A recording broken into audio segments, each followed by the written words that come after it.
Hello future doctors. आज का जो नीट का पेपर है उसको हम लोग प्रॉपरली अच्छे से डिस्कस करने जा रहे हैं और उम्मीद है आपका पेपर बहुत अच्छा हुआ होगा। आज के डिस्कशन में बेटा मेरे साथ में पंकज सर हैं और हम लोग आधा आधा पेपर डिस्कस कर रहे हैं। थैंक यू बच्चों। स्टार्ट करते हैं। तो जैसा आपको मालूम है बच्चों कि हम जिस मिशन पे हैं, न्यू लाइट जिस मिशन पर है वो आपको अपना अधिकार दिलाने का है। अब पढ़ने का अधिकार सबको और डॉक्टर बनने का अधिकार भी सबको। सिंह सर का ये सपना है और उनके मार्गदर्शन में हम लोग काम कर रहे हैं।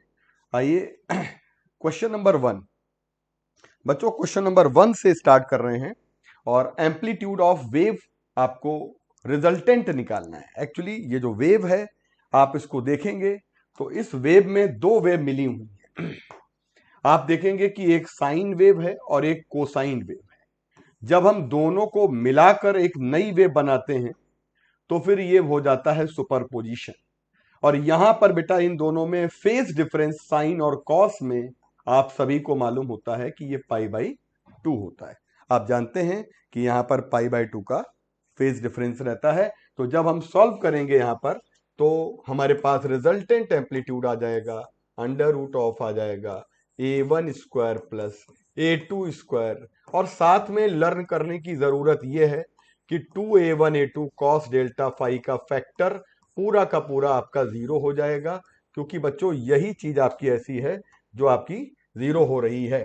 तो आपके पास आएगा √a1² a2² और a1 की जगह पर 1/√a का स्क्वायर कर देंगे और a2 की जगह पे 1/√b का स्क्वायर कर देंगे। देख लीजिए जरा अच्छे से, और कॉस वाला टर्म हम लोगों का हो जाएगा खत्म। अब बच्चों यहां पर हमें ऑप्शन देखना है। तो पहले तो ए आ जाएगा, नीचे रूट रूट हट जाएगा, है ना। तो पहले तो ए आ जाएगा और फिर हमारे पास आ जाएगा 1/a और प्लस 1/b। स्क्वायर तो होगा नहीं, रूट हट जाएगा। फिर आएगा a प्लस बी ऊपर और नीचे आ जाएगा ए बी। तो प्यारे बच्चों इसका राइट आंसर आ जाएगा फर्स्ट वाला, √a plus B upon A B. आते हैं क्वेश्चन नंबर हम लोग सेकेंड नंबर पे। स्टेशनरी वेव को क्यों कहा गया है स्टेशनरी? क्योंकि जो स्टेशनरी वेव होती हैं आपकी, वो आपकी एनर्जी कैरी करके नहीं चलती हैं। और याद रखिएगा कि यहां पर फ्लो ऑफ एनर्जी एक पॉइंट से दूसरे पॉइंट नहीं होता है अलोंग द वेव, लेकिन हमारी जो एनर्जी होती है वो हमारी बाउंड्री के बीच में कन्फाइंड रहती है। जैसे सितार की डोरी बंधी हुई है तो दोनों के बीच में एनर्जी आपकी कन्फाइंड रहती है लेकिन कन्फाइंड रहती है, बहती नहीं है। Third option. ये आपका थ्योरेटिकल क्वेश्चन था तो एनसीईआरटी के पेज नंबर 289 से लिया गया है बच्चों।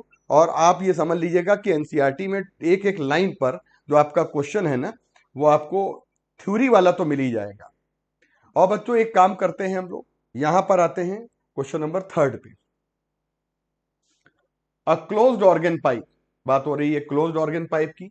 तो closed organ pipe closed eight one and and is excited to support the third overtone।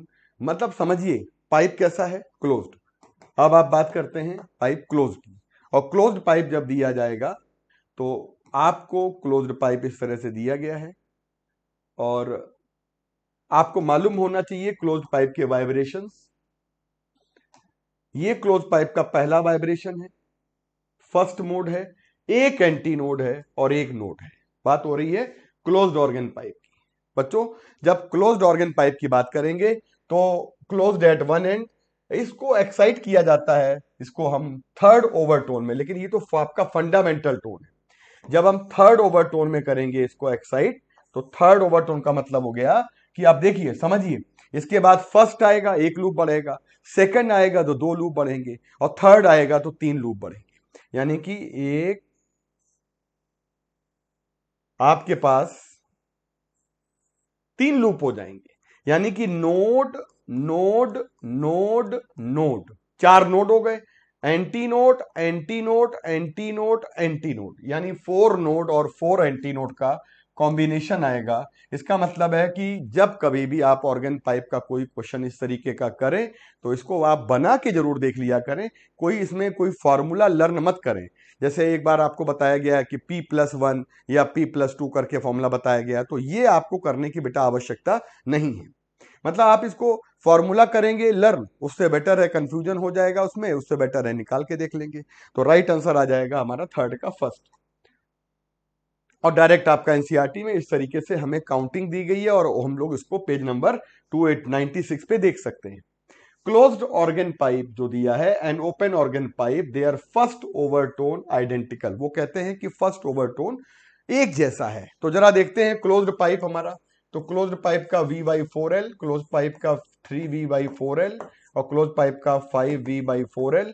तो जब हम बात करते हैं ये फंडामेंटल है और ये वाला आ जाएगा फर्स्ट ओटी। बच्चों जब ये फर्स्ट ओटी की बात कर रहे हैं तो ये वाला आपका, अच्छा ओपन पाइप लिख लीजिए V/2L फंडामेंटल है, ये फंडामेंटल आ जाएगा। फर्स्ट ओटी ओपन वाले का आ जाएगा 2V/2L, यानी कि फर्स्ट ओवरटोन आर आइडेंटिकल। कौन सा फर्स्ट ओवरटोन आइडेंटिकल है? क्लोज्ड पाइप का किसके साथ है? ओपन पाइप के साथ। तो हम लोग क्या करेंगे 3V/4L 1 यानी क्लोज्ड और 2V/2L ओपन, ये ओपन की लेंथ ये क्लोज की लेंथ। हमसे कह रहा है क्लोज्ड पहले और ओपन बाद में कह रहा है, तो हमें पहले क्लोज्ड इधर लाना पड़ेगा। तो ये आ जाएगा आपके पास 3/4 और LC इधर ले आएंगे तो ये आ जाएगा LC/LO। और बेटा ये चीज देखिए कैंसिल होगी, बड़ा ध्यान रखने की जरूरत है। हो सकता है ऑप्शन 3/4 भी दिया जाए और ऑप्शन 4/3 दिया जाए, लेकिन दिया नहीं गया है, आप बच गए। लेकिन पहला ऑप्शन हो सकता है 4/3 दिया जाए, तो आप थोड़ा सा चकमा खा के इसको कर सकते हैं। बट याद रखना है कि क्लोज्ड पहले है और ओपन आपका बाद में है। ठीक है बच्चों, तो कोशिश करते रहिएगा और कोशिश करेंगे आप ना, तो आप ये मान के चलिएगा एक क्वेश्चन गलत अगर हो जाता है तो प्रयास अपना छोड़िए नहीं, है ना, प्रयास अपना छोड़िए नहीं। क्योंकि जैसा आपको पहले भी मैंने बताया है, कोशिश करने वालों की हार नहीं होती और डर डर के नौका पार नहीं होती।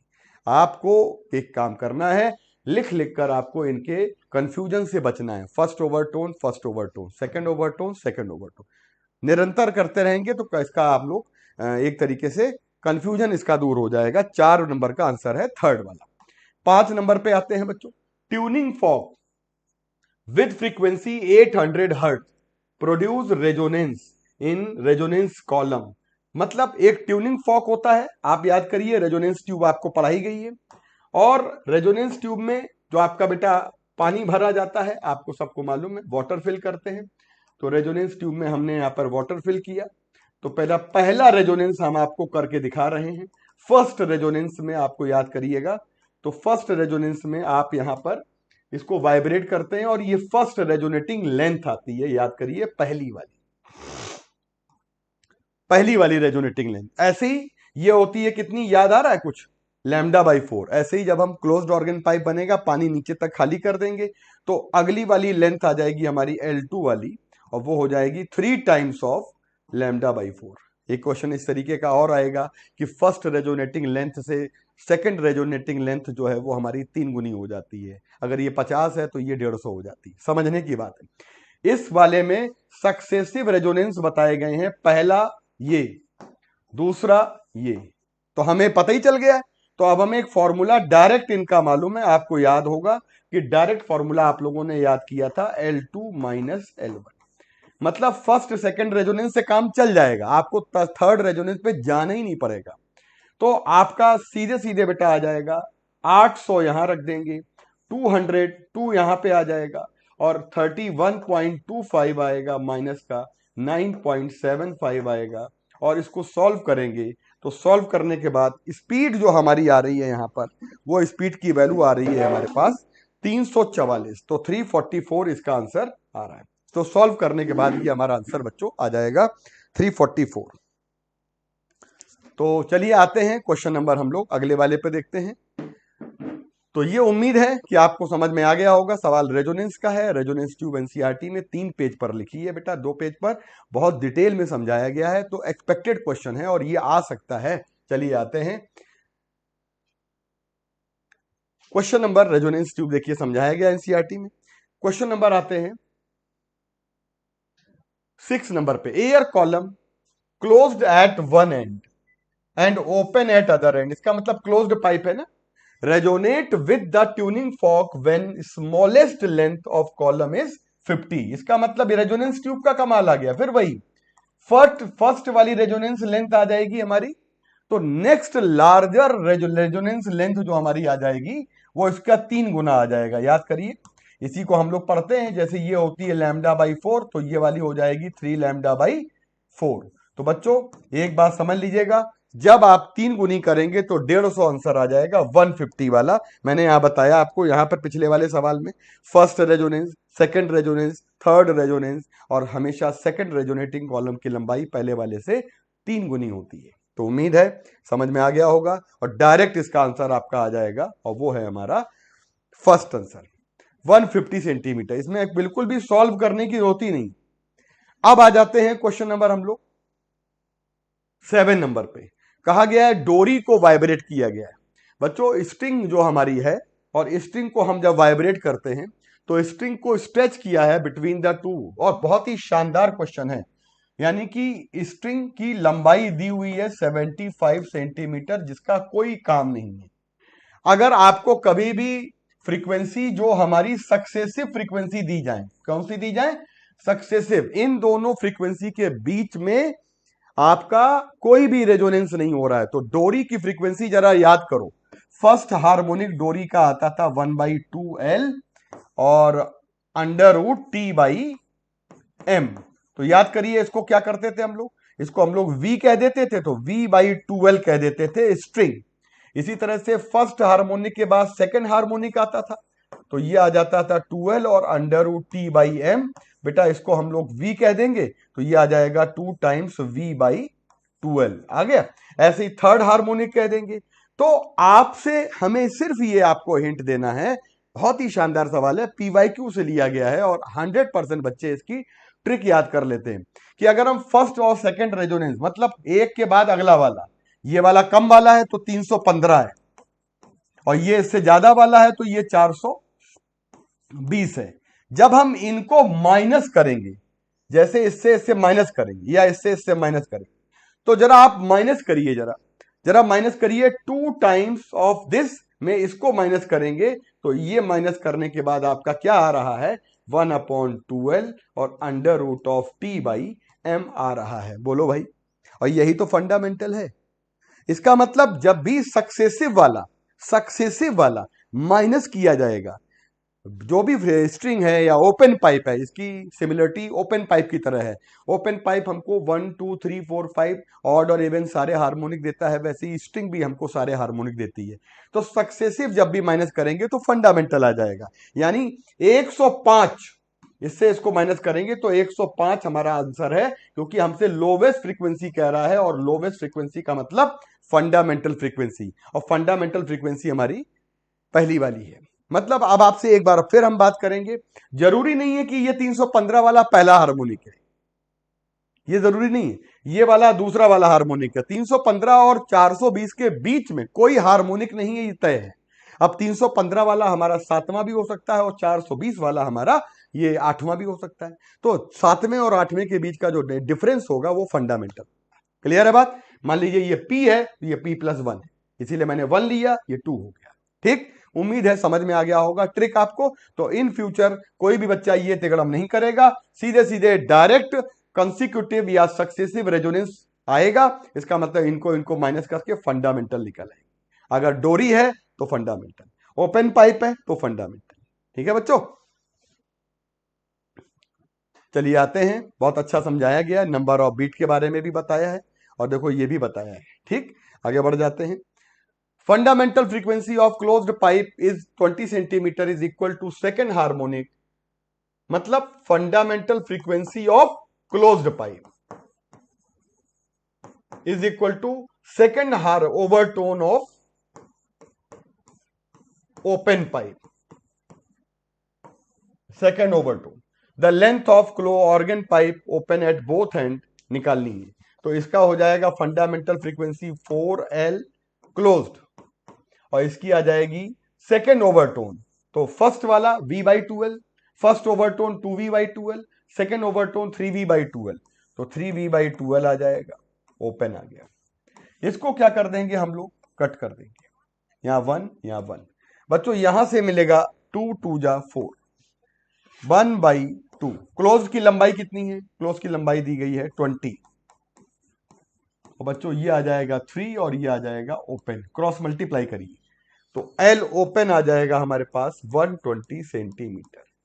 तो क्वेश्चन में आपको कुछ भी नहीं करना है, एक का ओवरटोन दूसरे के ओवरटोन के बराबर करना है।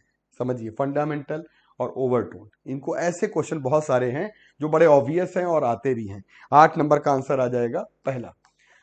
बच्चों क्वेश्चन नंबर हम लोग आते हैं एयर कॉलम 9 नंबर पे आते हैं, और 9 नंबर पे एयर कॉलम इन इस पाइप दिया गया है which is closed eight one and when will be in resonance with the vibrating body of frequency 166 if the length of air column आपको निकालना है। तो अगर हम बात करें कि ये पाइप हमारा क्लोज्ड है तो ये पाइप हमारा फंडामेंटल में होगा, राइट। तो फंडामेंटल में जब क्लोज्ड होगा तो हमारे पास फ्रीक्वेंसी आ जाएगी 166। वी की वैल्यू कितनी है 332, और बेटा एल की वैल्यू कितनी है निकालनी है, और 166 आ जाएगा। ये बच्चों 2 आ जाएगा, और हमारे पास एल की वैल्यू आ जाएगी 0.5। यानी कि आप समझ लीजिए कि एल की वैल्यू 0.5 आ रही है। अब एक सवाल उठता है कि हमें इस क्वेश्चन में कहीं पर भी नहीं दिया गया है कि वाइब्रेटिंग फ्रीक्वेंसी ये वाली हमारी फर्स्ट फंडामेंटल है। तो जब ना दिया जाए, स्पेसिफाई ना किया जाए कि किसी भी एयर पाइप में या किसी कि कौन सा हार्मोनिक है, या तो पहली फ्रीक्वेंसी मानी जाती है और लोवेस्ट ही मानी जाती है। बहुत अच्छा सवाल है ये, ठीक है बच्चों। तो सिंपल सा है, कोई दिक्कत नहीं। आंसर इसका क्या आ जाएगा 0.5। क्वेश्चन नंबर आ जाते हैं प्यारे बच्चों 10 नंबर पे। टू वेव्स हैविंग एम्पलीट्यूड, पहला एम्पलीट्यूड दिया है A1 एंड दूसरा वाला बेटा दिया गया है A2। Same frequency velocity propagate in the same direction, same phase दिया है। इसका मतलब जब सेम फेज दे देगा तो उनमें फेज डिफरेंस की वैल्यू हो जाएगी 0। तो जब आपको 0 मिल जाएगी तो रिजल्टिंग एम्पलीट्यूड जो हमारा आ जाएगा वो मैक्सिमम आता है A1 प्लस A2, डायरेक्ट हम निकाल देंगे। और 2A प्लस बेटा 2A प्लस A कर देंगे तो ये 3A आ जाएगा, यानी हमारा राइट आंसर आ जाएगा 3 टाइम्स ऑफ A। तो शानदार क्वेश्चन। बस हमें यहां पर अगर आउट ऑफ फेज दे देता तो हम लोग इसका आंसर जो है ना वो चौथा लगाना पड़ता, क्योंकि अगर आउट ऑफ फेज दे देगा तो आपको A1 माइनस A2 कर देना है, और अगर इन फेज दे देगा तो हम लोगों को यहाँ पर 2A देना है और 3A कर देना है। अच्छा सवाल है, थोड़ा सा चेंज करेंगे, अगली बार हो सकता है यहाँ पे पूछ लिया जाए आउट ऑफ फेज। ठीक है बच्चों। क्वेश्चन नंबर आ जाते हैं हम लोग कि जब ये बहुत फंडामेंटल है, कल रैपिड फायर में हमने इसका ग्राफ भी रिवाइज करवाया था। N1 और N2 के दो हमारे सोर्स दिए जाएं और दोनों सोर्स हमारे ऐसे हों बेटा कि what will be the time interval between successive maxima. Successive maxima के बीच का टाइम इंटरवल आपको रटा हुआ है, और अगर नहीं रटा है तो एक बार देख लीजिए, कल क्लास ली थी उसमें आपको एक बढ़िया सा ग्राफ पढ़ाया था और आपके कॉपी पे लिखा है, आपको मैंने बताया था। ये बहुत ही शानदार प्रूफ भी है, और इसमें और अगर मैक्सिमा सक्सेसिव ना बोला जाए, मिनिमा बोल दिया जाए, तब भी वही आएगा। ठीक, और बेटा अगर मिनिमा नहीं कहा गया, मैक्सिमा से मिनिमा कहा गया तो इसका हाफ हो जाएगा। तो इसका आंसर लगाइए थर्ड। शानदार क्वेश्चन, थर्ड वाला आंसर 11 नंबर का। क्वेश्चन नंबर आ जाते हैं हम लोग fundamental note produced by the closed pipe दिया गया है F, और फंडामेंटल ये भी है। और अगर पाइप हमारा खुला होता है दो तरफ, यानी कि हमने आपसे बताया कि क्लोज्ड पाइप की फ्रीक्वेंसी और ओपन पाइप की फ्रीक्वेंसी की ट्रिक याद कर लो। क्लोज खुला होता है एक तरफ और ओपन खुला होता है दो तरफ। तो बच्चों हमारा आंसर आ जाएगा, क्लोज्ड वाले की F दी गई है, ओपन वाले की निकालनी है, 1/2 आ जाएगा, एन ओपन हो जाएगा 2F, राइट आंसर आ जाएगा थर्ड। और आपको ये पहले से भी मालूम है कि जब क्लोज की बात करेंगे और ओपन की बात करेंगे तो 1:2 इसका रेशियो होता है फंडामेंटल का। तो उम्मीद है बच्चों आप बिल्कुल भी हिम्मत नहीं हारेंगे और अपने फिजिक्स में स्ट्रेटजी ये अपनाएंगे कि हम किस तरह से अपने 20 से 22, 25, 30 सवाल को सही करने की कोशिश करें। सही करने की कोशिश करेंगे तो आप, बहुत पोर्शन ऐसा है फिजिक्स का जो थोड़ा सा आपको डिफिकल्ट या लेंदी लगता है, लेकिन कुछ पोर्शन से क्वेश्चन को निकाला जा सकता है। और आपका और हम लोगों का एक ही एम है कि हम लोग जो है किसी तरह से क्वेश्चन को सही करा लें। ठीक है बच्चों, तो चलिए आते हैं क्वेश्चन नंबर हम लोग 13 पे आते हैं। और 13 नंबर क्वेश्चन जब करते हैं, स्ट्रिंग को क्लैंप किया गया है at the both and, fifth overtone में डोरी है। यानी कि जब हम फंडामेंटल में आते हैं तो फर्स्ट सेगमेंट है फंडामेंटल। जब हम सेकेंड ओवरटोन में आते हैं बेटा ये हमारा एक तरीके से देखा जाए डोरी वही है, फंडामेंटल डोरी वही है, फर्स्ट ओवरटोन डोरी वही है, सेकंड ओवरटोन। आप एक बात समझ रहे होंगे, फंडामेंटल है और ये फर्स्ट ओटी है। फर्स्ट ओटी में लूप कितने हो जाएंगे? दो दो लूप हो जाएंगे, ठीक। यानी कि दो लूप हो जाएंगे तो एक ज्यादा नोड होगा। नंबर ऑफ नोड ही तो निकाल लें। जैसे फंडामेंटल में दो नोड है, फर्स्ट ओटी में तीन नोड है। और अगर हमसे बोला जाए फिफ्थ ओवरटोन, तो फर्स्ट ओवरटोन में तीन है। ऐसे ही सेकंड में बात करेंगे हम, तो सेकंड ओवरटोन हमारा कितने लूप के बराबर आ जाएगा?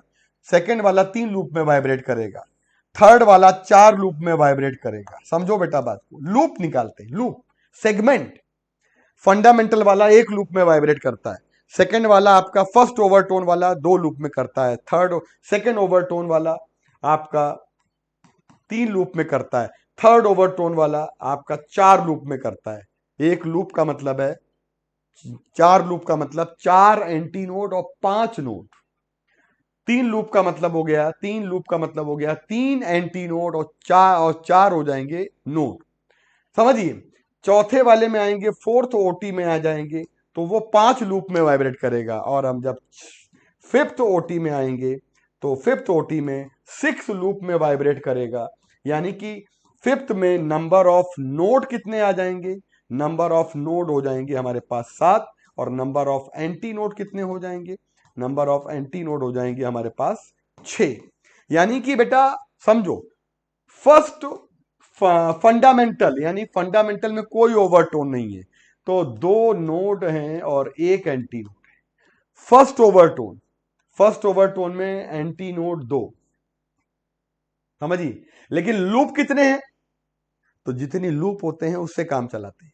First overtone, second overtone, third overtone, fourth overtone, fifth overtone, तो लूप हो जाएगा सिक्स। फर्स्ट में सेकंड, इसमें कितने लूप हो गए? तीन। इसमें कितने लूप हो गए? चार। इसमें कितने हो जाएंगे लूप?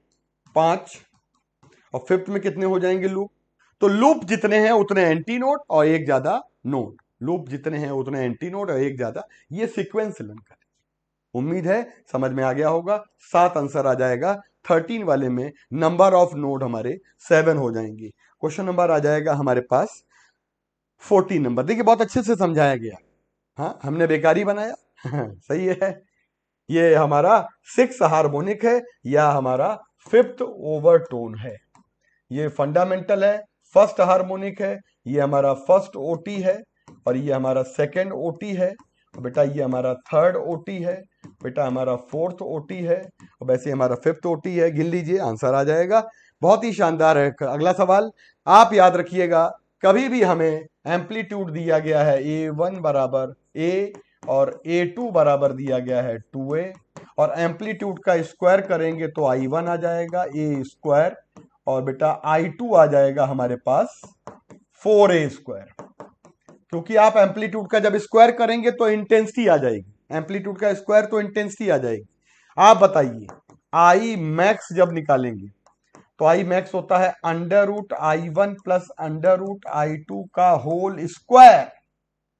बताइए भाई, आई मैक्स की वैल्यू होती है। तो अगर हम बात करते हैं इनको, अच्छा और कोई ऑप्शन भी नहीं है, यही एक ऑप्शन है, तो आई मैक्स का मतलब है अंडर रूट I1 यानी कि A1 स्क्वायर, यानी A आ जाएगा, और प्लस आ जाएगा 2A, और होल स्क्वायर आ जाएगा, इसका मतलब आ जाएगा 9A स्क्वायर। ठीक, 9A स्क्वायर I1 की value, I max. I minimum आ जाएगा बच्चों, जब हम आई मिनिमम निकालेंगे तो under root of A square यानी I1 square minus under root of I2 square, और ये आ जाएगा हमारे पास।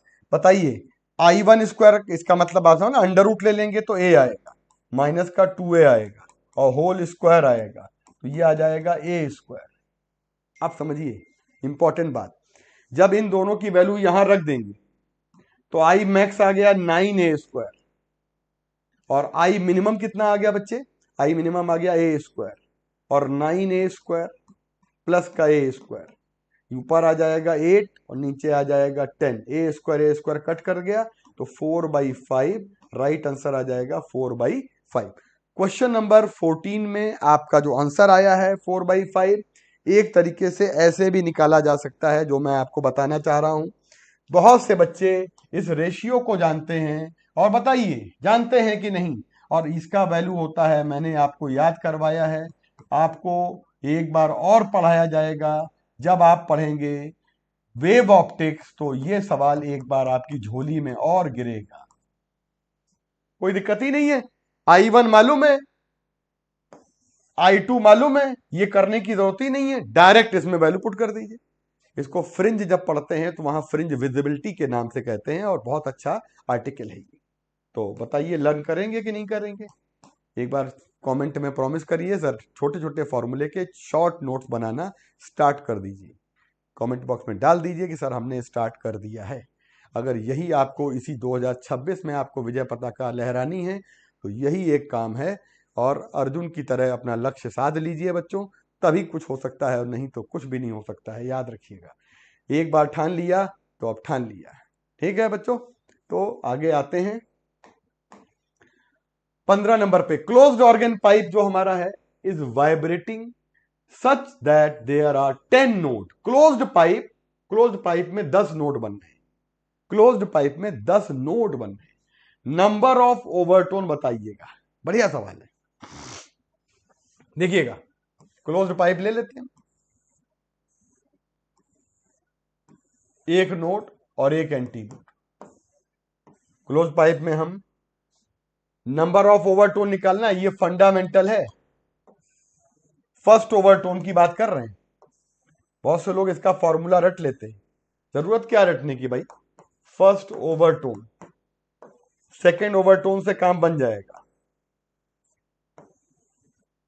गिनिए, काउंट करिए। फर्स्ट ओवरटोन में note note, anti note anti note, यानी 2 नोट और 2 anti note, note note, 3 note और 3 एंटी नोट।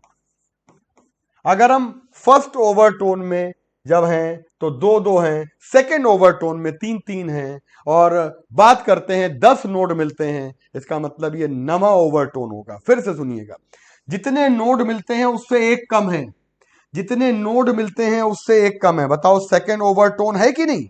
फंडामेंटल है कि नहीं? फर्स्ट ओवरटोन है या नहीं? सेकेंड ओवरटोन है, यानी 3 node 2, 2 node 1।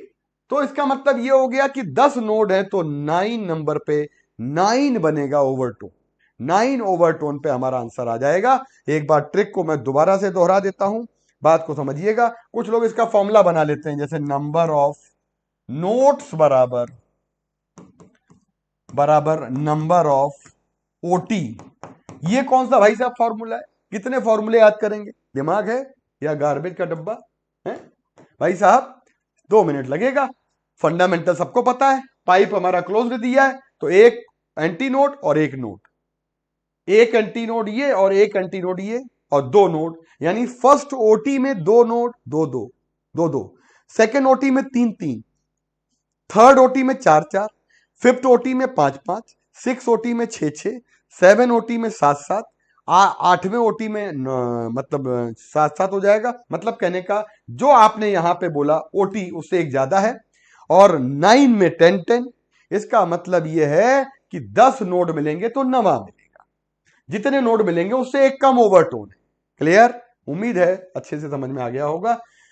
Wave strike a rigid end and reflect back and phase difference between the incident wave and reflected wave।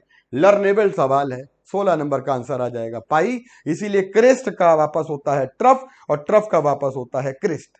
आ जाते हैं अगले सवाल पे।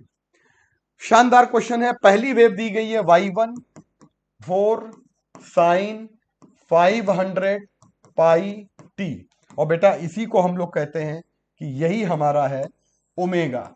ओमेगा 1 आ जाएगा 500 पाई, और 2 पाई n1 आ जाएगा 500 पाई, पाई पाई कट जाएगा तो ये आ जाएगा 250।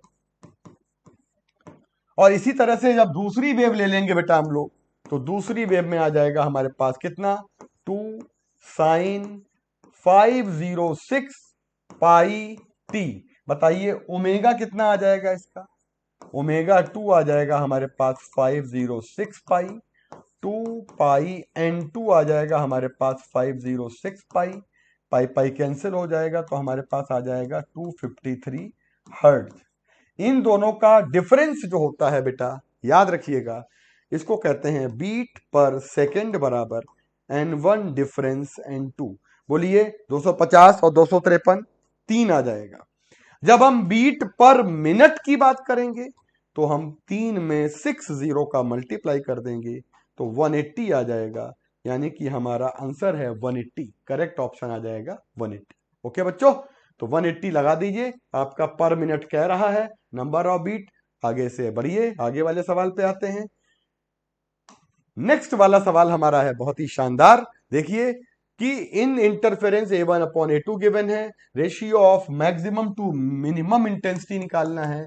मैक्सिमम इंटेंसिटी और मिनिमम इंटेंसिटी जो होती है वो हमारी मैक्सिमम एम्पलीट्यूड का स्क्वायर और मिनिमम एम्पलीट्यूड का स्क्वायर और होल पावर आ जाएगी 2। मैक्सिमम इंटेंसिटी आ जाएगी 1/3 प्लस 1। मेरे बच्चों, मैक्सिमम एम्पलीट्यूड और मिनिमम एम्पलीट्यूड जब रेशियो दिया जाता है ना, तो मैक्सिमम एम्पलीट्यूड और मिनिमम एम्पलीट्यूड जब भी निकालते हैं, बहुत ध्यान देने की जरूरत है। तो हम लोग यहाँ पर A1 अपॉन A2 प्लस 1 करते हैं और A1 अपॉन A2 माइनस 1 करते हैं। 1/3 प्लस 1 करेंगे, 1/3 माइनस 1 करेंगे, 4/3 और ये आएगा 2/3। माइनस का साइन गायब कर दीजिए तो आपके पास बेटा आ जाएगा यहां से 4/5/3 कैंसिल, 2:1। मतलब आपको मैक्सिमम एम्पलीट्यूड और मिनिमम एम्पलीट्यूड इससे निकाल लेना है, फिर आपको इंटेंसिटी में जाके वैल्यू पुट कर देनी है। तो 2:1 का होल स्क्वायर कर देंगे तो हमारे पास 4:1। आंसर कितना आ जाएगा? बढ़िया सवाल है। एम्पलीट्यूड से इंटेंसिटी जाने का तरीका यही होता है, शॉर्टकट मेथड यही होता है बच्चों। तो हमारा राइट आंसर आ जाएगा 17 नंबर के बाद 80 नंबर क्वेश्चन है और उसका राइट आंसर आ जाएगा बेटा हमारा फर्स्ट वाला। अब आते हैं हम लोग 19 नंबर क्वेश्चन पर। एक डोरी दी गई है और हमसे कह रहा है कि string is clamped both end and it vibrating fourth harmonic. The equation of the stationary wave given है, length of the string is हमें निकालना है। उससे क्या लेना देना? स्ट्रिंग चाहे जितने में वाइब्रेट करे, आप इसमें लैम्डा निकाल दीजिए और लैम्डा निकालने के लिए x का कोफिशिएंट और k होता है और ये आ जाता है 2 पाई बाई लैम्डा। बताइए 0.157, k की वैल्यू कितनी है? x का कोफिशिएंट और बेटा ये आ जाएगा 2 पाई बाई लैम्डा। लैम्डा इधर ले आइए और 2 इंटू 3.14 कर दीजिए और पॉइंट का 157 कर दीजिए और जरा इसको आप डिवाइड करिए। चलिए मैं भी डिवाइड करता हूं। जैसे आपने ऊपर 3.14 लिया और डिवाइडेड बाई 0.157 लिया और बेटा मल्टीप्लाइड बाई 2 लिया तो आंसर आ जाएगा 40। इसका मतलब ये 40 आंसर आ रहा है सेंटीमीटर। याद रखिएगा। अच्छा, ये एसआई यूनिट है तो ये मीटर आ गया।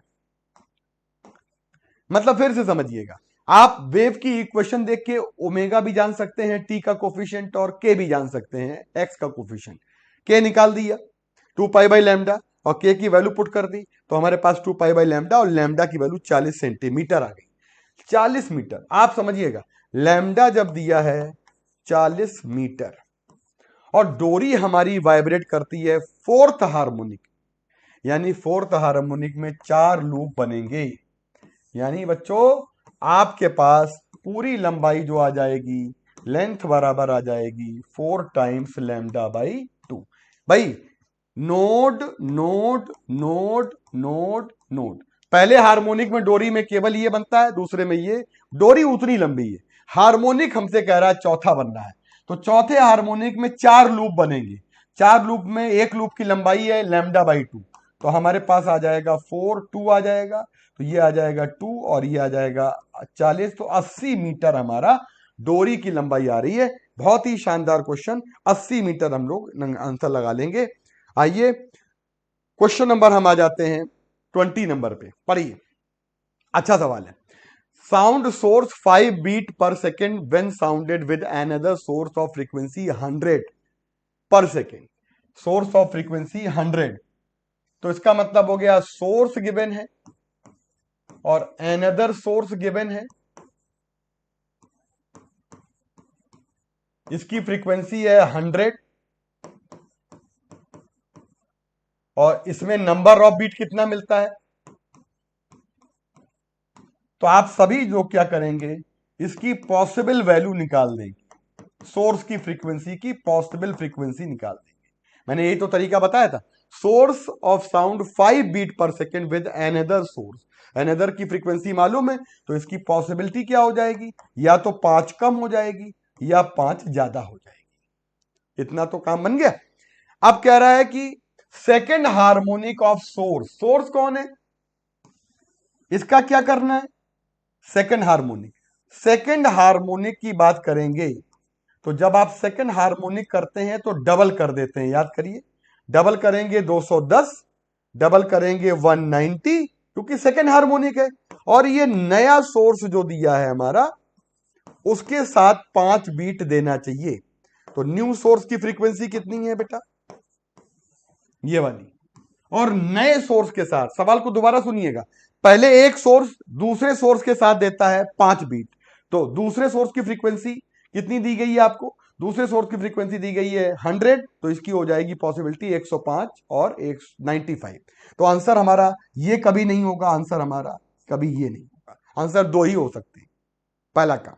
फिर इसका सेकंड हार्मोनिक नए सोर्स के साथ कितने बीट देता है बच्चों, तो नया सोर्स के साथ 5 बीट देता है, कौन, ये वाला। तो ये कहां से आया, यहां से, यानी आंसर कहां से आया, आंसर आया हमारा, बहुत अच्छा सवाल है।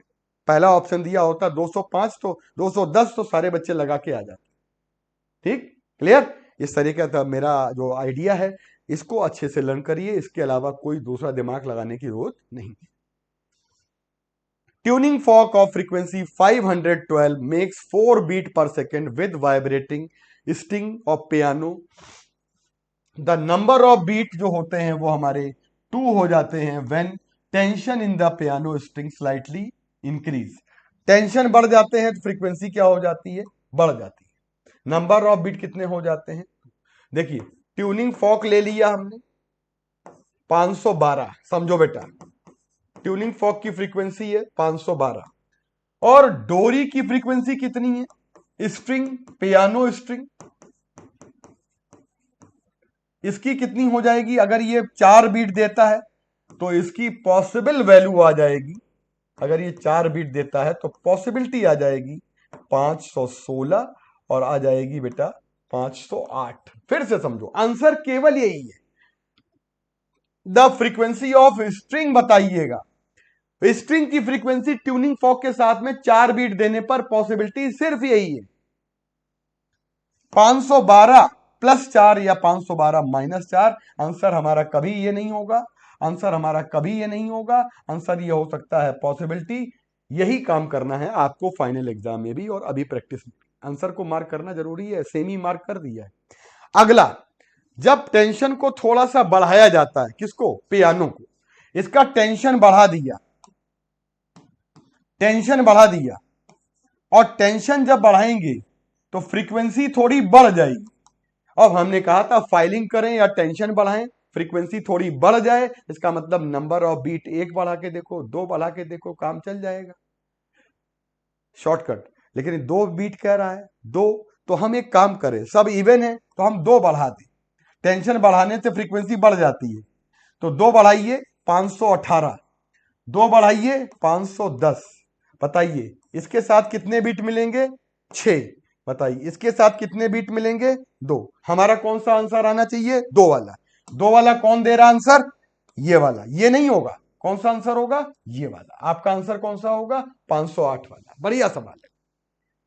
मेरी बात दोबारा सुनिएगा सारे बच्चे, कि अगर कभी भी आपको ऐसा कोई क्वेश्चन मिले तो क्वेश्चन का पहला हाफ तो पॉसिबिलिटी तक तो निकाल लीजिए, क्योंकि ट्यूनिंग फॉक की 512 है तो प्लस माइनस 4 कर देंगे तो हमारा 516 और 508 आ जाएगा। अब टेंशन बढ़ाने से फ्रीक्वेंसी थोड़ी बढ़ जाती है, नंबर ऑफ बीट हमारे घट जाते हैं, 2 हो जाते हैं, तो जब 4 से 2 हो जाएंगे तो इवन ही तो है, तो इवन करने के लिए दो दो बढ़ाओ, अगर ऑड होता तो एक से काम चल जाता, तो दो दो बढ़ाया, तो दो दो बढ़ा के देखा, ट्रायल मारा, 518 और 510 ट्राई करने में कोई दिक्कत नहीं है, जल्दी आंसर आ जाएगा। 518 वाला बेकार है, 6 बीट दे रहा है, 510 वाला हमको 2 बीट दे रहा है, ये कहां से आया? क्लियर है बात? चलिए, two tuning forks P and Q when set vibrating 4 beat मिलते हैं पर second, if prongs of P still filed, समझो फाइलिंग करी जा रही है, इसका मतलब ट्यूनिंग फॉक कौन सा है? P, ट्यूनिंग फॉक कौन सा है? Q।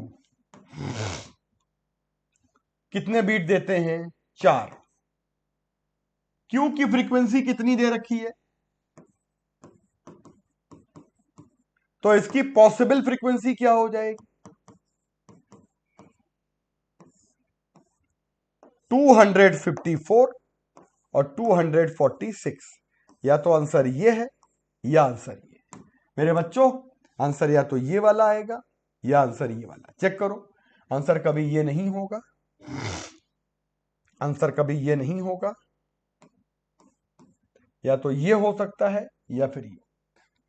ठीक, अब कह रहा है नंबर ऑफ बीट कितने कर दिए जाते? फाइलिंग कर देते हैं। जब हम प्रोंग्स ऑफ ए पी को फाइल करते हैं, किसके प्रोंग को फाइल कर रहे हैं? पी वाले। फाइल मतलब बढ़ाना, तो पी वाले को फाइल करो, फाइल, फाइलिंग का मतलब फ्रीक्वेंसी बढ़ाना। कितनी फाइलिंग कर रहे हैं?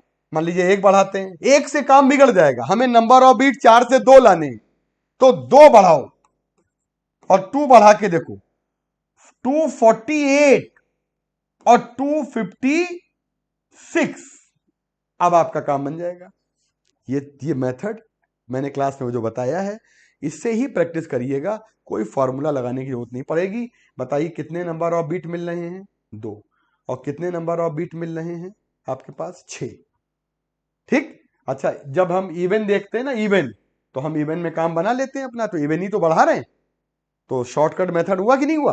तो इसका मतलब हमारा 2 बीट कौन दे रहा है? 500, 248 नहीं, आंसर तो ये वाला आएगा, ये वाला, तो 246 आंसर आएगा। कौन सा आंसर आएगा? 246। ठीक है बच्चों, तो उम्मीद है पेपर आपने बहुत अच्छे से डिस्कशन एंजॉय किया होगा। बेटा बहुत अच्छे से तैयारी करिए, और ऐसे ऐसे छोटे छोटे शॉर्टकट्स के लिए हम लोग बेटा आते रहेंगे। Thank you so much, bye bye. Question number 23 है, a circular disc of radius r metre mass m is rotating around axis perpendicular to disc and passing through centre. An external torque is applied to the disk such that theta 5t square minus j where theta is angular position of rotating disk as function of time. How much power delivered by applied torque when time 2 second? बहुत बढ़िया question है। त्रिज्या 8 metre, द्रव्यमान m kilogram वाली वृत्ताकार disc के लंबोतक जो केंद्र से गुजरती के चारों ओर घूम रही है, डिस्क पर वायु बल आघूर्ण इस प्रकार लगाया जाता है कि theta 5t square minus 8t है, जहां t समय फलन के रूप में है। घूर्णनशील डिस्क की कोणीय स्थिति है, जब t 2 सेकंड हो तो लगाए गए बल आघूर्ण द्वारा कितनी शक्ति प्रदान होती है। देखो बच्चों, जैसे पावर निकालने को बोल रहा है, तो पावर का फार्मूला क्या होता है? पावर, जैसे हम लोगों ने लीनियर मोशन में पढ़ा था, P is equal to F into V होता है, वहां फोर्स होता है, यहाँ टॉर्क होता है, वहां V होता है, यहाँ पर ओमेगा होता है, तो टाउ ओमेगा आ गया। अब टॉर्क क्या होता है भैया? Tau is equal to I alpha होता है, एंड टॉर्क बराबर क्या होता है? I alpha. अब यहां पर सर्कुलर डिस्क है, सर्कुलर डिस्क के लिए आई कितना हो जाएगा? Half M R square. अब यहां पर हमें अल्फा निकाल लें तो टाउ मालूम हो जाएगा, यहां रख देंगे और ओमेगा निकाल लें, यानी कि ओमेगा और अल्फा दो चीजें हमें चाहिए। तो ओमेगा अल्फा कैसे निकालेंगे? थीटा की वैल्यू गिवन है 5t स्क्वायर माइनस 8t। जैसे 1D में जाओ, डिस्प्लेसमेंट होता था तो वेलोसिटी निकालते थे ds by D T, acceleration निकालते थे dv बाई डी टी, वही काम यहां पे करना है। ओमेगा यानी कि velocity, angular velocity D theta by D T, तो ये हो जाएगा 10t माइनस 8, और अगर हम t यहाँ पे 2 सेकंड रखेंगे तो ओमेगा मिल जाएगा 20 माइनस 8 18, मतलब 12 हो जाएगा। t की जगह 2 रखो, 20 माइनस 8 12 रेडियन पर सेकंड। अब अल्फा भी चाहिए ये वाला, तो अल्फा कैसे निकालेंगे? अल्फा हो जाएगा D omega by D T. इसका डिफरेंशिएशन करो तो 10 आ जाएगा। तो अब बच्चों देखो, टॉर्क पहले निकाल लो। So torque I alpha half M R square, alpha हो गया 10, तो ये आ जाएगा 5 एम आर स्क्वायर। अब ये टॉर्क और अल्फा इसमें पावर में रख दो, तो पावर निकल आएगा, इसमें रखेंगे टॉर्क की वैल्यू आ गई कितनी, 5 M R square into omega, omega 12 निकल आया, कितना हो गया 60 एम आर स्क्वायर। यही आंसर है बच्चों फर्स्ट नंबर क्वेश्चन। तो बहुत अच्छा क्वेश्चन है, और हम आपको ये बता दें बेटा, बिल्कुल इसी तरह का सेम क्वेश्चन आईआईटी में पूछा गया 2025 में, है ना। अब आईआईटी का क्वेश्चन 2025 में ये आया हुआ है, तो वही क्वेश्चन है ये, मतलब हमें लगता है उसी से पूरा पूरा मिलता जुलता है, तो अपने यहाँ के लिए भी अच्छा क्वेश्चन है। नेक्स्ट क्वेश्चन आ जाओ। A child is standing with folded hand at center of plate 1 rotating central axis the kinetic energy system के the child now stretches the arm so this moment of inertia double, तो kinetic energy system कितनी हो जाएगी। ठीक है, एक बच्चा अपने केंद्रीय अक्ष पर घूमते हुए प्लेटफॉर्म के केंद्र पर हाथ जोड़कर खड़ा है, निकाय की गति ऊर्जा के है। बच्चा अब अपनी भुजाओं को इस प्रकार फैलाता है कि जड़त्व आघूर्ण दोगुना हो जाता है, निकाय की गति ऊर्जा। जब जड़त्व आघूर्ण दोगुना हो जाएगा तो ओमेगा कम हो जाएगा, एंगुलर वेलोसिटी कम हो जाएगी, तो काइनेटिक एनर्जी कम हो जाएगी। तो काइनेटिक एनर्जी अगर k है तो कम वाला ऑप्शन होगा। कम वाला कौन सा ऑप्शन है, k/2 है, k/4 है, बस इन दोनों में ऑप्शन आएगा। भाई बच्चा अभी ऐसे खड़ा हुआ है, फिर उसने क्या किया, हाथ ऐसे फैलाया, r बढ़ गया, I बढ़ गया, ओमेगा कम हो गया। ओमेगा कम होने से काइनेटिक एनर्जी कम हो गई, तो कम में k/2 और k/4 है, इन्हीं में से कोई ना कोई आंसर आएगा। तो हमें ओमेगा निकालना पड़ेगा, तो लगा दो इसमें। देखो जैसे मान लो ये टर्न टेबल है, डायग्राम बना देते हैं। ये बच्चा ऐसे है, हाथ फोल्ड करके खड़ा हुआ है, फिर बच्चे ने क्या किया, इसी टेबल पर हाथ को फैला दिया। तो अब हाथ को फैला दिया, तो अब यहां पे नई काइनेटिक एनर्जी बतानी है, और ओल्ड वाली यहां पे के थी, तो कंजर्वेशन ऑफ एंगुलर मोमेंटम लगाओ, I1 omega 1 is equal to I2 omega 2। यहां I हो गया, ओमेगा ओमेगा हो गया, I2 moment of inertia double हो जाता है, तो I2 2I हो गया, ओमेगा 2 निकालो, तो I कैंसिल हो गया। देखो ओमेगा 2 ओमेगा बाई 2 आ गया भैया, मतलब कि एंगुलर वेलोसिटी आधी रह गई। एंगुलर वेलोसिटी जब आधी रह गई, तो अब नई काइनेटिक एनर्जी निकालो, के न्यू। ओल्ड काइनेटिक एनर्जी ये के कितनी हो जाएगी, ओल्ड वाली के इज इक्वल टू हो जाएगा हाफ आई ओमेगा स्क्वायर, और न्यू वाली हो जाएगी हाफ आई की जगह 2I हो गया, मोमेंट ऑफ इनर्शिया डबल, और ओमेगा 2 स्क्वायर, तो इसका स्क्वायर करोगे ओमेगा स्क्वायर बाई 4 हो जाएगा, है ना।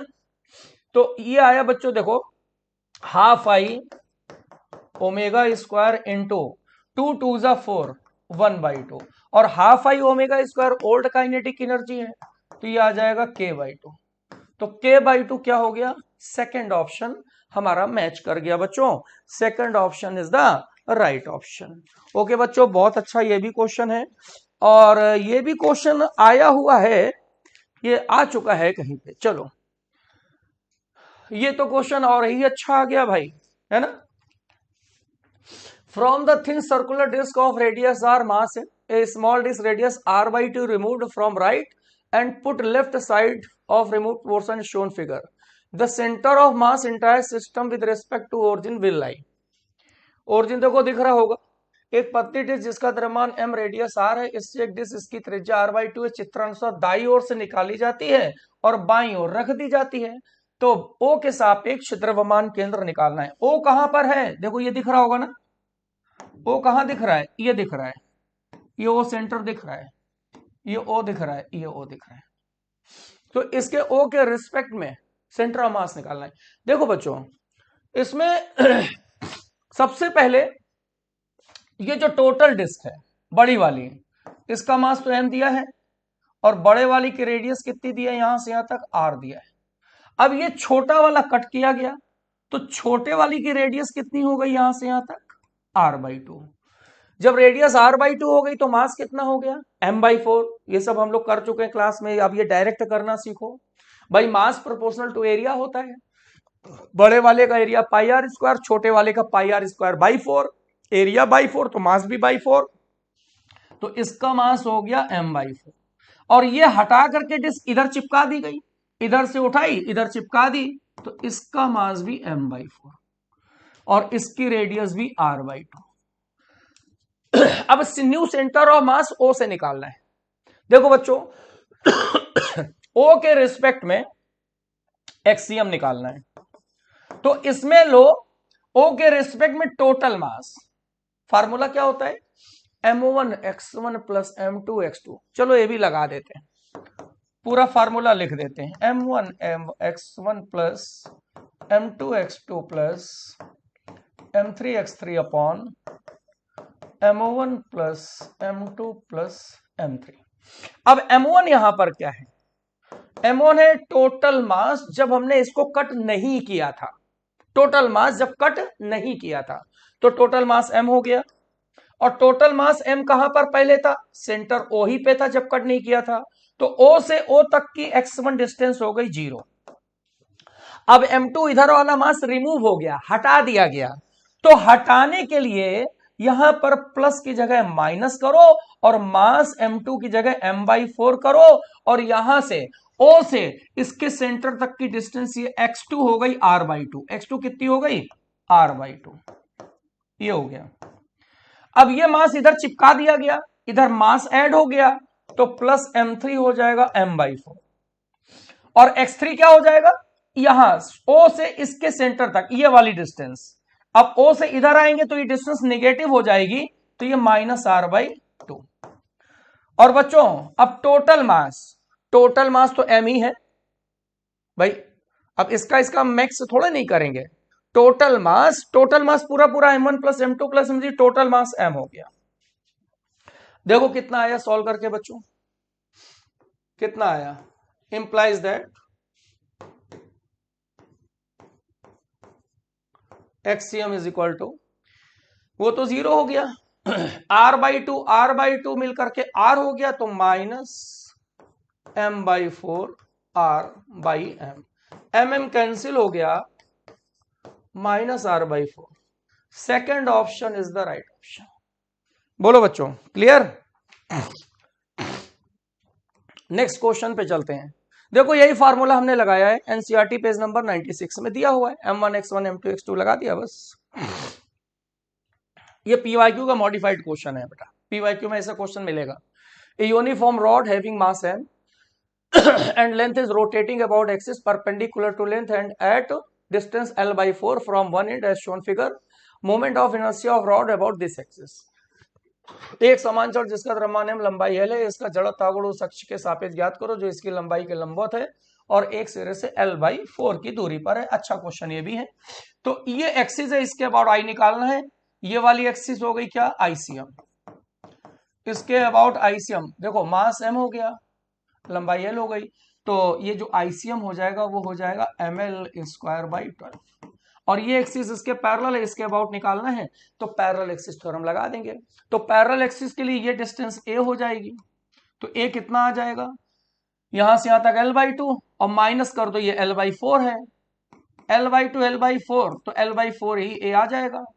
तो अब लगा दो I is equal to ICM plus ma²। तो ICM कितना हो जाएगा,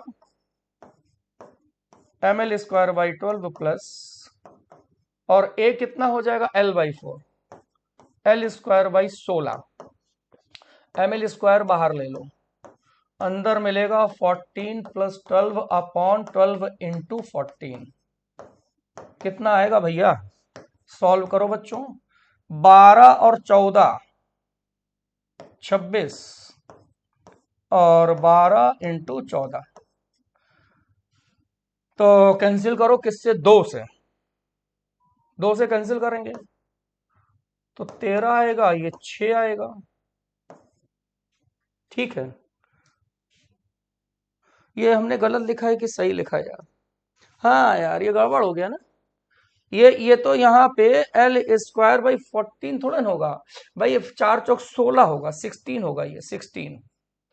तो ये एल स्क्वायर भाई यहां से थोड़ा गड़बड़ हो गया बच्चों, थोड़ा कैलकुलेशन।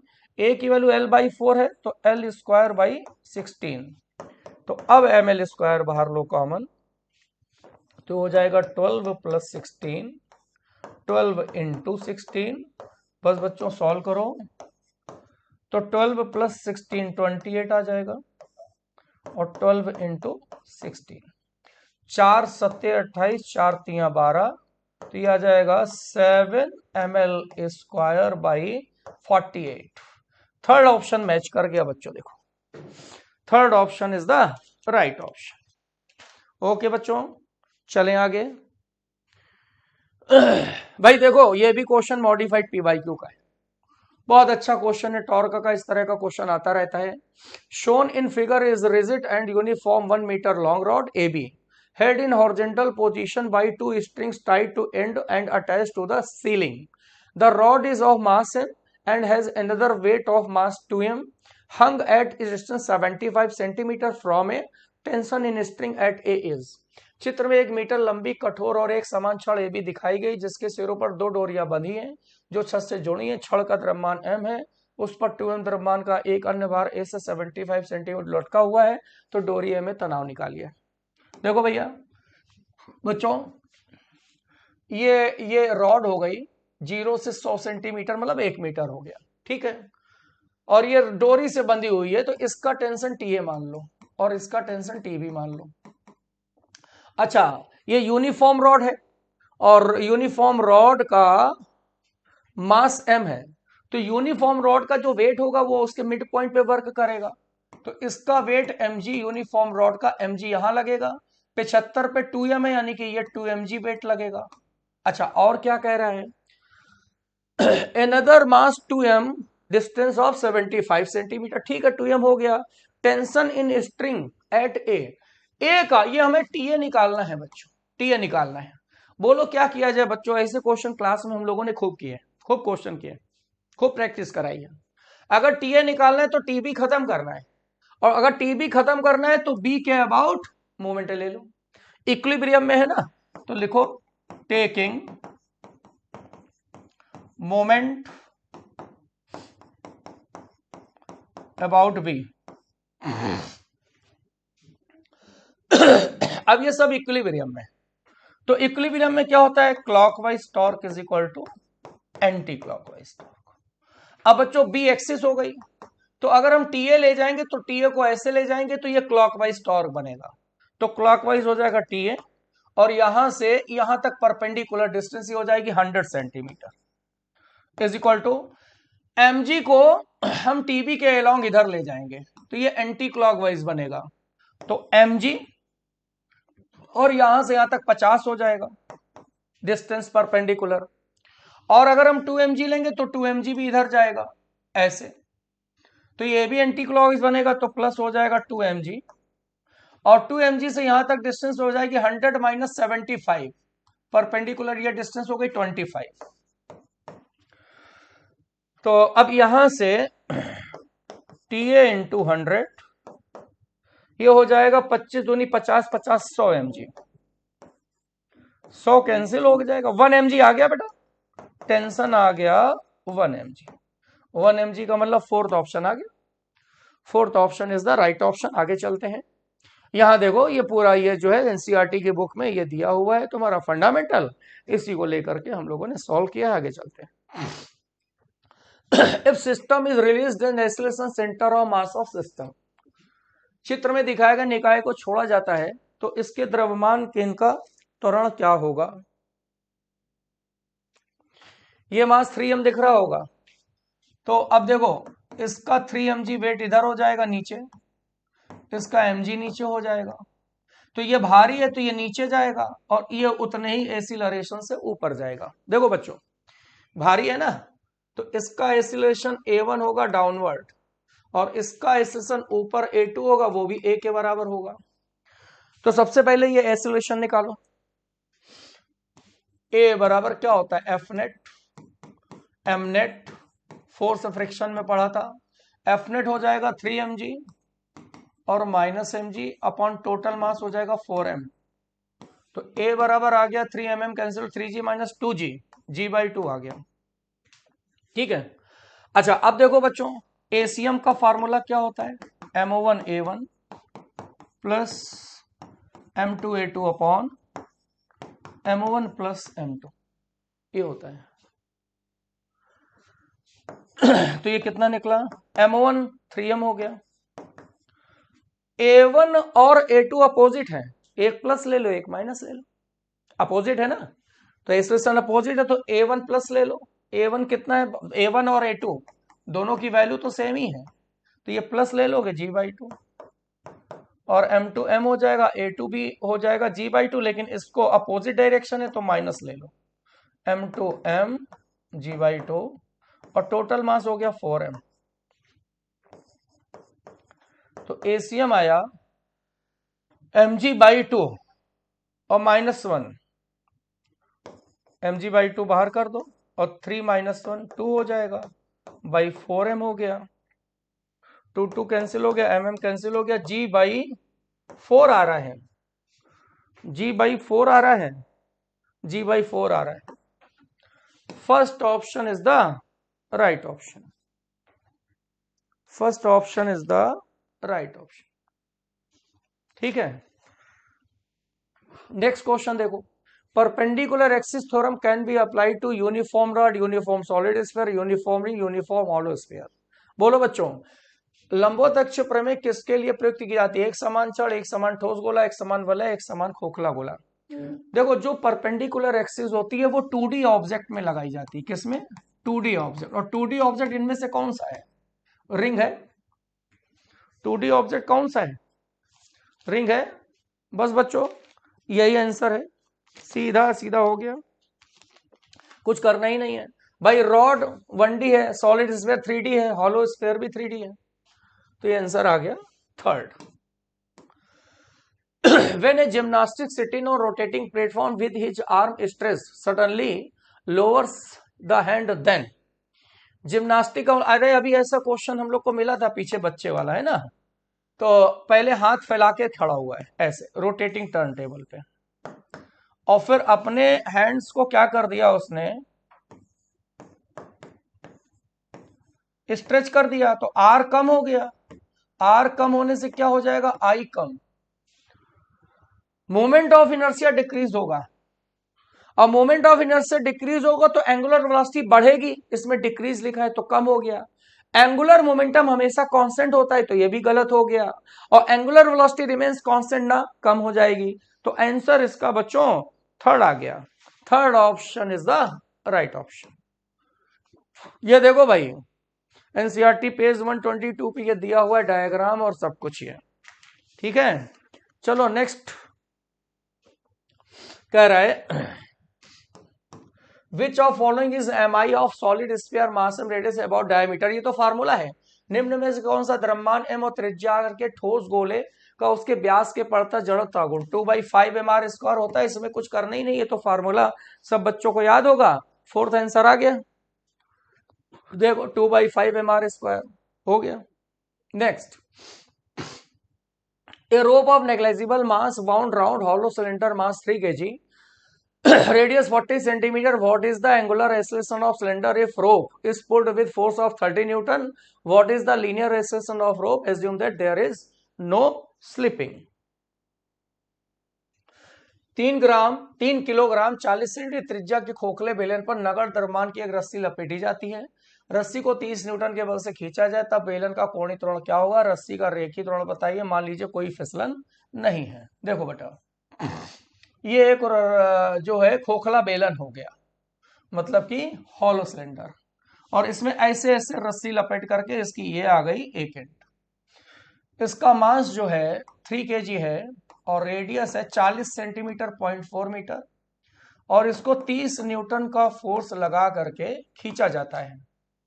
जब 30 न्यूटन का फोर्स लगाएंगे तो ये जो सिलेंडर है हॉलो सिलेंडर वो अपनी एक्सिस के अबाउट ऐसे घूमेगा, ये सेंटर से एक्सिस हो गई ऐसे घूमेगा, तो इसमें एंगुलर एक्सेलेरेशन होगा, और रस्सी जब नीचे जाएगी तो उसमें लीनियर एक्सेलेरेशन होगा।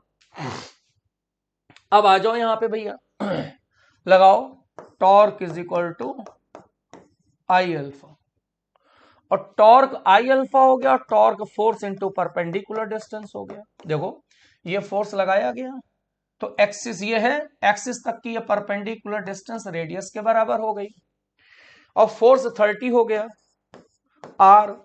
अब जो है हॉलो सिलेंडर का moment of inertia M R square होता है, कैंसिल हो गया 30।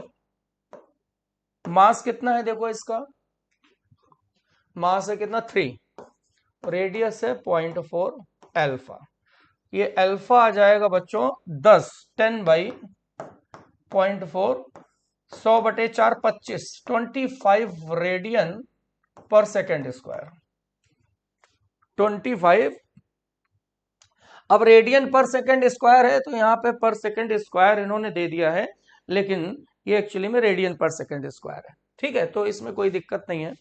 अब आ जाओ, यहां पर क्या बोला गया कि लीनियर एसेशन रस्सी का, तो लीनियर का मतलब क्या हुआ, a is equal to R alpha, R कितना हो गया रेडियस 0.4, अल्फा 25 चौको 110 आ गया 10 मीटर पर सेकेंड स्क्वायर।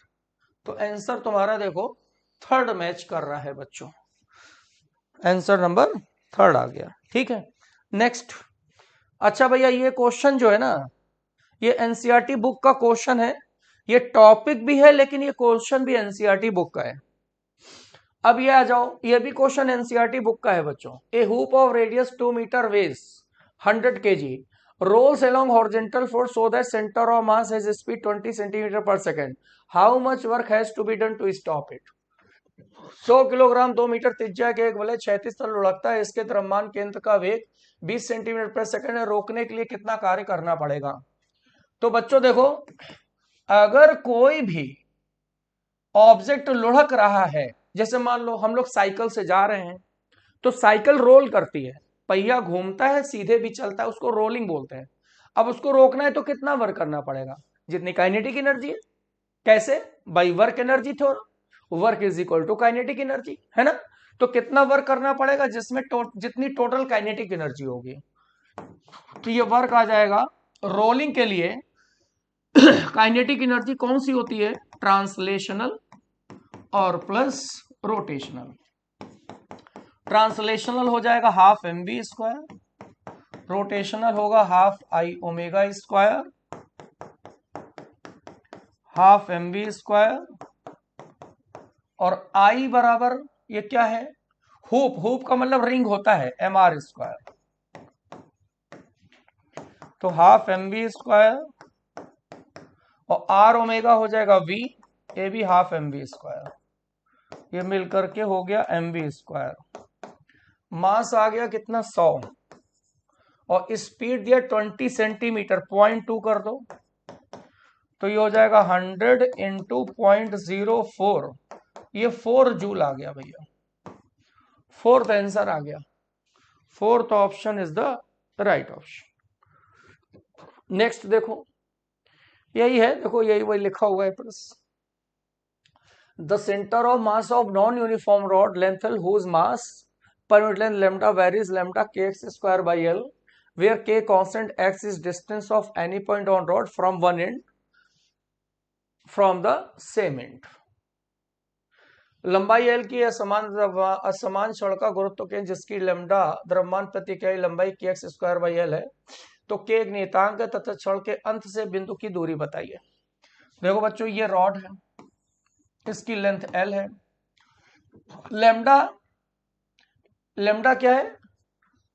मास पर यूनिट लेंथ, तो मास पर यूनिट लेंथ होता है dm बाई dx, यानी कि लैम्डा की जगह लिख दो dm बाई dx, यह kx स्क्वायर बाई L, तो dm बराबर क्या हो जाएगा? kx square by L dx। तो अब इसका सेंटर ऑफ मास लिखो xm, integration x dm upon dm, x dm kx square by L dx upon kx square by L dx। k by L तो कैंसिल कर दो। अब एक्स स्क्वायर का हो जाएगा, एक्स क्यूब है, एक्स क्यूब का इंटीग्रेशन एक्स की पावर 4/4, और लिमिट हमें लगानी है 0 से एल, क्योंकि पूरी लेंथ का हमें सेंटर ऑफ मास निकालना है, तो 0 to एल।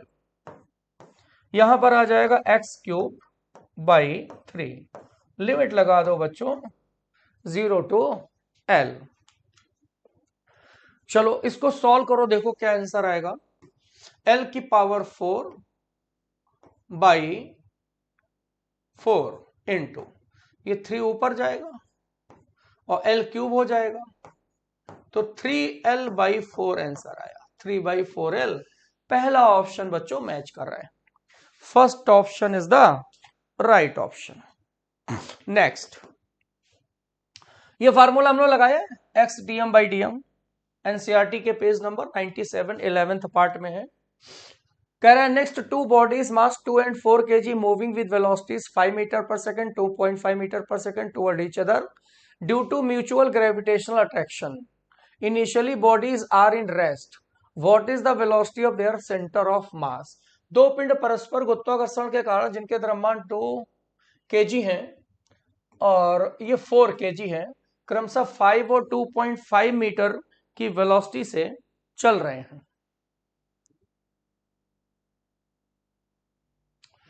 तो एक दूसरे की तरफ आ रहा है। प्रारंभ में पिंड का विरामावस्था में द्रव्यमान का केंद्र का वेग बताइए क्या होगा। देखो बच्चों, ये इनिशियल में बॉडी रेस्ट में है, दोनों की वेलोसिटी क्या है 0। जब दोनों की वेलोसिटी 0 है तो अब यहां पे म्यूचुअल अट्रैक्शन फोर्स से एक दूसरे की तरफ आ रहे हैं, यानी कि एक्सटर्नल फोर्स नहीं लग रहा है। भाई देखो, पार्टिकल्स के बीच में न्यूटन्स लॉ से ग्रेविटेशन अट्रैक्शन लगता है, तो ये अट्रैक्शन से ये इसको इधर खींच रहा है और ये इसको उधर खींच रहे हैं, तो दोनों चल रहे हैं। और बच्चों जब दोनों चलेंगे तो अब वो उसमें एक्सटर्नल फोर्स एब्सेंट है, और हमें मालूम है कि अगर एक्सटर्नल फोर्स एब्सेंट होता है तो वीसीएम हमेशा क्या रहता है, कांस्टेंट। क्या रहता है, कांस्टेंट। अब जरा ध्यान दो, इनिशियल तो दोनों रेस्ट में थे, जब दोनों इनिशियल ही रेस्ट में है, इनिशियल ही रेस्ट में है, तो उनका इनिशियल में वीसीएम 0 है, और जब इनिशियल में वीसीएम 0 है तो वीसीएम कांस्टेंट होने की वजह से अभी भी वीसीएम 0 ही बना रहेगा, यानी कि आंसर थर्ड मिलेगा बच्चों, 0 आंसर आएगा बच्चों। बोलो कोई problem.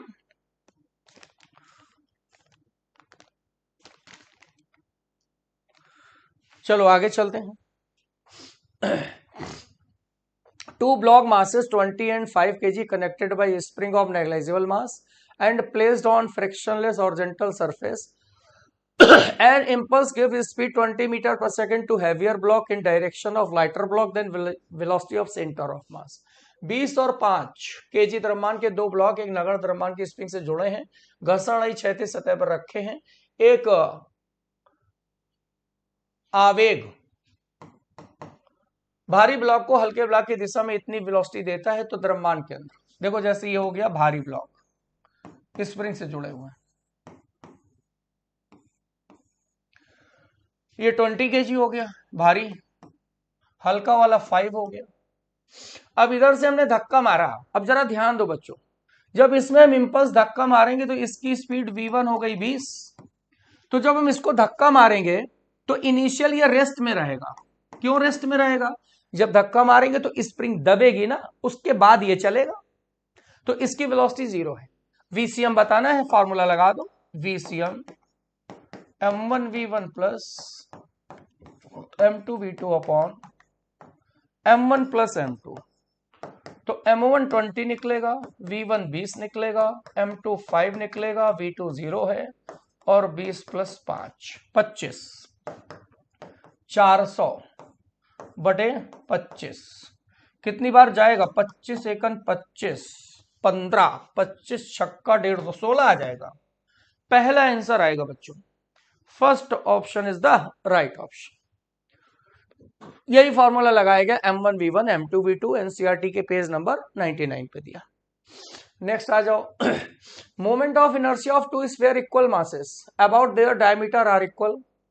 If one of them solid, other is hollow, the ratio of their radii is.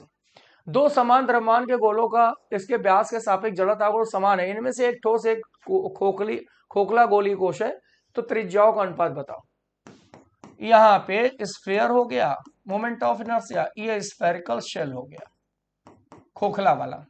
तो मोमेंट ऑफ इनर्शिया तो इन्होंने बोला है ना सेम है, मास भी सेम है, रेडियस का रेशियो बताना है।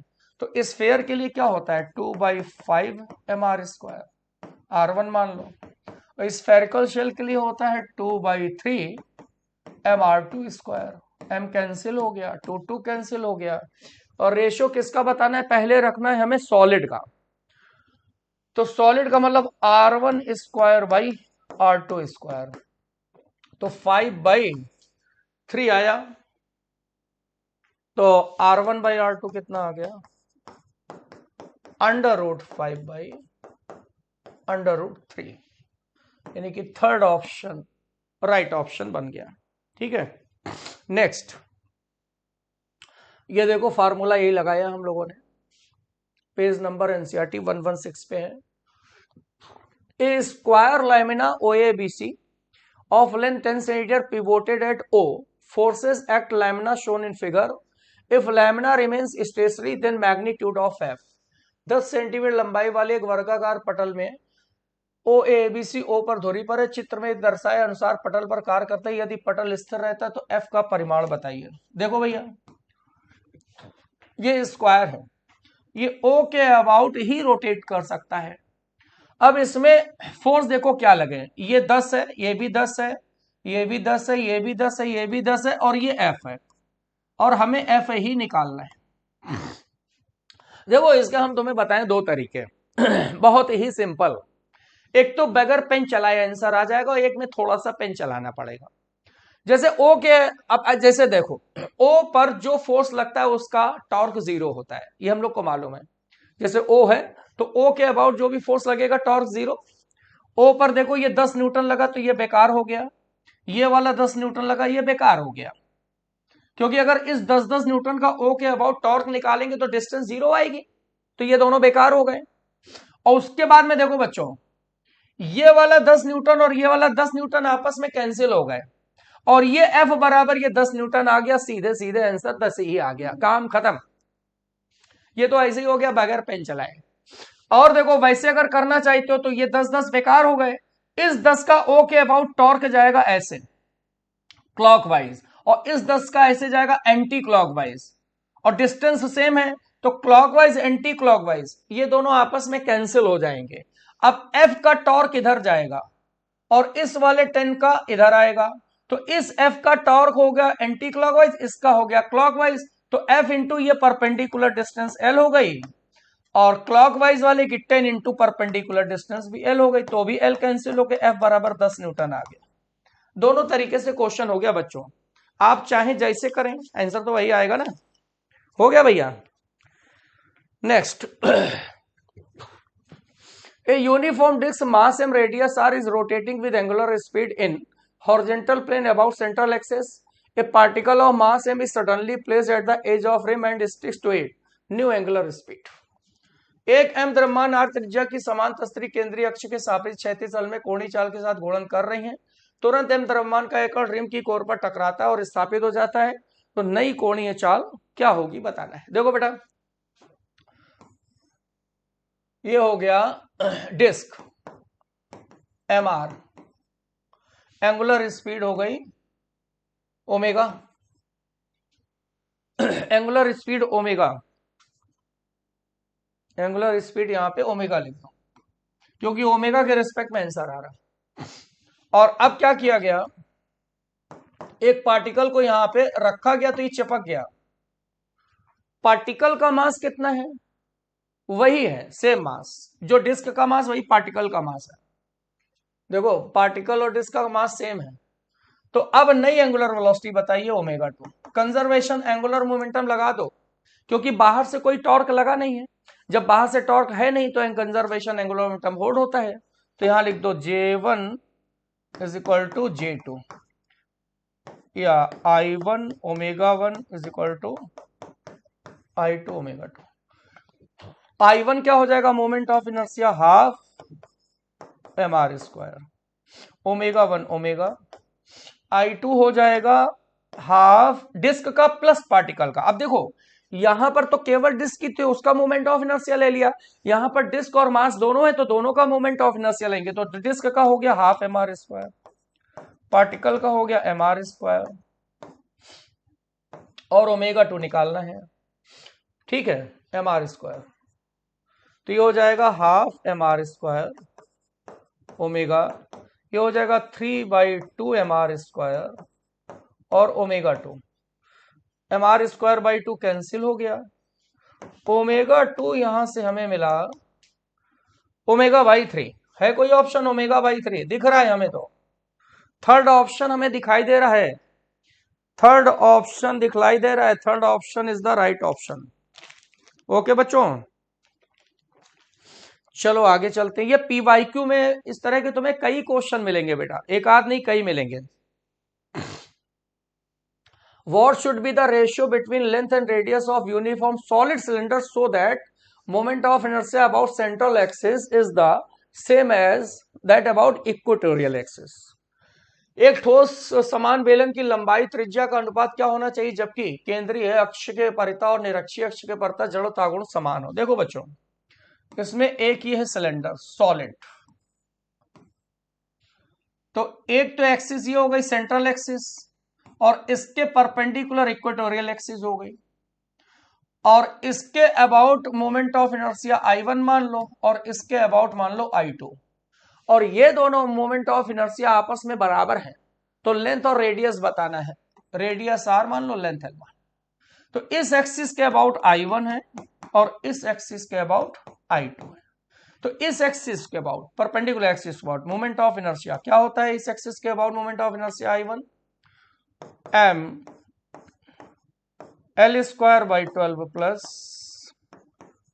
r स्क्वायर बाई 4, और इस एक्सिस के अबाउट क्या होता है, सॉलिड सिलेंडर है हाफ mr स्क्वायर जो डिस्क का होता है, mm कैंसिल कर दो, ये हो जाएगा l स्क्वायर बाई 12 और उधर ले जाओ इसको r square by 2 minus r square by 4, तो ये हो जाएगा 2 2 4 2 2 जाए यानी कि r स्क्वायर बाई 4 आ जाएगा, तो r स्क्वायर इधर ले आओ, तो l square by r square और 12 को ऊपर ले जाओ तो 12/4, ये आ जाएगा 3, तो l बाई r आया √3/1। कौन सा ऑप्शन दिख रहे हैं, सेकंड, √3/1 ये आंसर आ गया, सेकंड ऑप्शन है राइट ऑप्शन। नेक्स्ट देखो एसर्शन और reason. Angular momentum of system conserved if no external torque act on it, torque is the time rate of change of angular momentum, बताना है कौन सा ऑप्शन सही है। यदि किसी निकाय पर कोई वाय बल आघूर्ण कार्य नहीं करता तो निकाय का कोणीय संवेग संरक्षित रहता है, बल आघूर्ण कोणीय संवेग के परिवर्तन की समय दर है। देखो भैया पहला देखो, angular momentum system conserved no external, बिल्कुल सही है। देखो एक्सटर्नल टॉर्क होता है delta J by delta T, और अगर एक्सटर्नल टॉर्क क्या हो गया 0 तो जे बराबर क्या हो जाएगा कांस्टेंट, एक्सटर्नल टॉर्क 0 तो जे कांस्टेंट हो गया, यानी कि एक्सटर्नल टॉर्क नहीं तो जे कांस्टेंट है, तो ये तो हो गया ट्रू। अब torque time rate of angular momentum, देखो इसी से तो हमने एक्सप्लेन किया ये वाला, तो ये भी सही है और करेक्ट एक्सप्लेनेशन भी है, इसलिए आंसर पहला हो जाएगा। अरे इसी फार्मूले को लगा करके हमने इसको एक्सप्लेन किया है, तो यानी कि फर्स्ट ऑप्शन हो गया बच्चों। Next, 3 rings each of mass and radius are arranged shown moment of inertia system about y by x। द्रव्यमान एवं त्रिज्या की 3 वलय की अवस्था दिखाई गई y by डैश के सापेक्ष निकाय का जड़ता को। तो देखो ये रिंग है, अब ये वाली एक्सिस पहली वाली रिंग के लिए डायामीटर है और दूसरी और तीसरी रिंग के लिए टेंजेंट है, तो डायामीटर के अबाउट रिंग का मोमेंट ऑफ इनर्शिया होता है mr स्क्वायर बाई 2, और टेंजेंट के अबाउट क्या हो जाएगा mr square by 2 plus mr square यानी कि 3/2 mr²। और I3 भी यही हो जाएगा क्योंकि ये एक्सिस इसके लिए भी टेंजेंट इन द प्लेन है। तो ऐड कर दो आई net I1 plus I2 plus I3। I1 हो गया mr²/2, I2 I3 बराबर है तो डबल कर दो 2 × 3/2 mr²। 3 2 जा 6 और 7/2 mr²। आंसर आ गया 4 number. Fourth option is the right option. आगे चलो। A solid and hollow cylinder of same mass, radius, length are released from same height at same time at inclined plane. They roll down without slipping. Which one reaches the bottom first?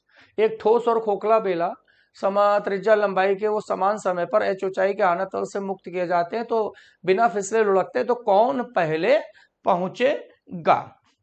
देखो ये inclined plane है, theta angle, solid और hollow दोनों छोड़े गए। अब नीचे कौन पहले पहुंचेगा? जिसका एसिलरेशन ज्यादा होगा वो पहले पहुंचेगा। तो बच्चों एसिलरेशन दोनों के लिए निकालो। तो पहला for solid sphere I is equal to होता है 2/5 mr², mk1² 2/5 mr²। तो इससे m कैंसिल, तो इसके लिए आ गया k1² 2/5 r²। तो अब एसिलरेशन का फार्मूला मालूम है हम लोग को, होता है g sin theta upon 1 + k²/r²। तो g sin theta upon 1 + k²/r², ये 2/5 आ जाएगा, 5/7 आ जाएगा, 5/7 g sin थीटा, और ये हो जाएगा 0.7 g sin थीटा। ये एसिलेशन तो आ गया सॉलिड स्फीयर का। अब बच्चों हॉलो स्फीयर का निकालो। अच्छा हॉलो सिलेंडर है, सॉलिड एंड हॉलो सिलेंडर है यार, और हमने स्फीयर ले लिया है। चलो बेटा एक बार और कर लेते हैं, कोई प्रॉब्लम नहीं है। एक्चुअली में हम लोगों को स्फीयर की जगह लेना चाहिए क्या? सिलेंडर बोला गया है। चलो सिलेंडर ले लेते हैं। तो सॉलिड अगर सिलेंडर लेंगे बच्चों, तो सिलेंडर में क्या होता है? सॉलिड सिलेंडर का I होता है ½ mr², और I की जगह लिख दो mk², m कैंसिल हो जाएगा, तो k² is equal to r²/2 आएगा। तो अब एसिलेशन निकाल लो। फार्मूला एसिलेशन का वही होता है g sin थीटा 1 + k²/r²। तो g sin थीटा 1 + k²/r², 1/2 आ जाएगा, 2/3 g sin थीटा। तो 2/3 का मतलब हो जाएगा 0.67 g sin थीटा लगभग आ जाएगा इसका। ठीक है, और अब निकालो दूसरा हॉलो सिलेंडर।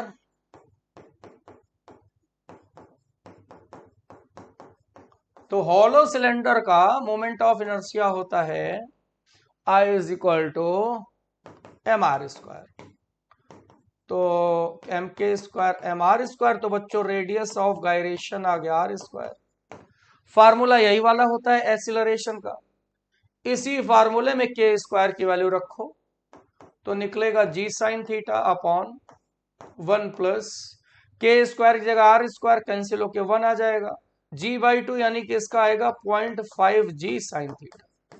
एसिलरेशन देखो इसका ज्यादा आ रहा है, इसका 0.5 g sin थीटा है और इसका 0.76 g sin थीटा है। तो सॉलिड सिलेंडर का एसिलेशन ज्यादा है, तो इसलिए पहले सॉलिड सिलेंडर ही पहुंचेगा। चलो आगे चलते हैं। A disc is rotating with angular speed omega. If child sit on it, what is conserved? एक तस्तरी कोणी चाल से घूर्णन कर रही है, यदि बच्चा इस पर बैठा हो तो क्या संरक्षित रहेगा? बताओ बेटा। अभी क्वेश्चन कराया था, ये तस्तरी है घूम रही है, बच्चा बैठ जाए तो क्या चेंज नहीं होगा? एंगुलर मोमेंटम कांस्टेंट रहता है, क्योंकि एक्सटर्नल टॉर्क 0 है, तो एंगुलर मोमेंटम हमेशा कांस्टेंट रहेगा। और बच्चा के बैठ जाने से बच्चों I बढ़ेगा तो ओमेगा कम हो जाएगा, तो काइनेटिक एनर्जी कम हो जाएगी, तो एंगुलर मोमेंटम ही ऐसी क्वांटिटी है जो चेंज नहीं होगी, second option. Next, a disk of mass m radius r is free to rotate in vertical plane about an axis dash shown figure. It is released from topmost position. Its velocity of center of mass as lowest position is. एक चकती जिसका द्रव्यमान m त्रिज्या r है, जो कि लंबोतल में अक्ष एक्स डैश के परता घूर्णन कर रही है, उच्चतम बिंदु से छोड़ दी जाती है। द्रव्यमान केंद्र का वेग जब ये निम्नतम बिंदु पर होगा तो क्या होगा? देखो बच्चों, एक ये डिस्क है, रेडियस आर है, मास एम है, ये ऐसे छोड़ी गई तो ऐसे आ गई, इस एक्सिस के अबाउट ये रोटेट कर रही है, एक्स एक्स डैश। तो अब जब ये घूम करके ऐसे आएगी, है ना, समझ रहे हो ना कैसे आएगी? ये डिस्क ऐसे है, जैसे ये डिस्क ऐसे है, तो इस एक्सिस के अबाउट रोटेट करके ऐसे आ गई, ऐसे से ऐसे आ गई घूम करके। तो अब इसके सेंटर और मास की हमें वेलोसिटी निकालना है। कंजर्वेशन लगा दो। कंजर्वेशन कैसे बनाते हैं बताओ भाई? सेंटर टू सेंटर के बीच में कंजर्वेशन एनर्जी लगाते हैं। सेंटर टू सेंटर का मतलब यहां पर सेंटर ऑफ मास है, तो ये पहले वाला सेंटर ऑफ मास है, एक लेवल ये हो गया, ये दूसरा सेंटर ऑफ मास है, दूसरा लेवल हो गया, इनके बीच की हाइट h बराबर 2r हो गई, तो ये a लेवल हो गया, b हो गया। कंजर्वेशन लगा दो, by conservation of mechanical energy between a and b।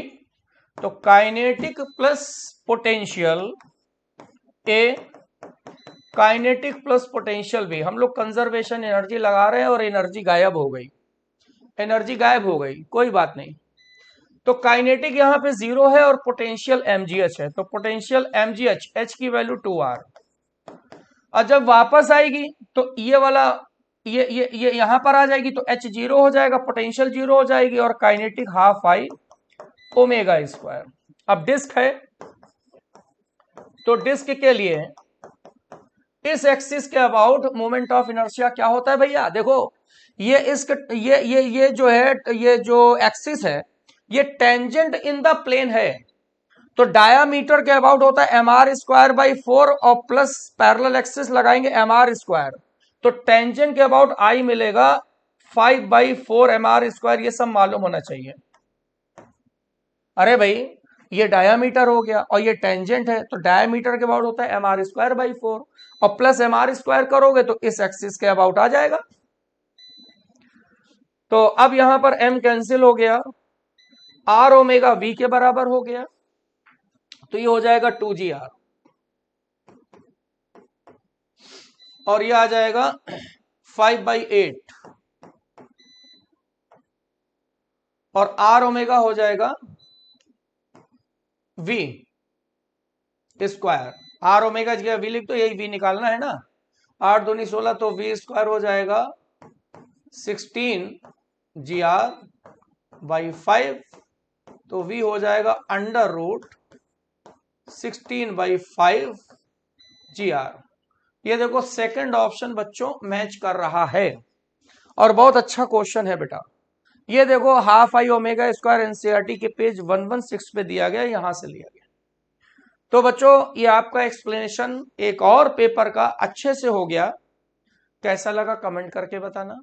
कोई समस्या हो कमेंट बॉक्स में ड्रॉप कर देना, हम लोग बताएंगे। बाकी कोचिंग में तो डिस्कशन के लिए रहते ही हैं। तो ओके बच्चों, थैंक यू।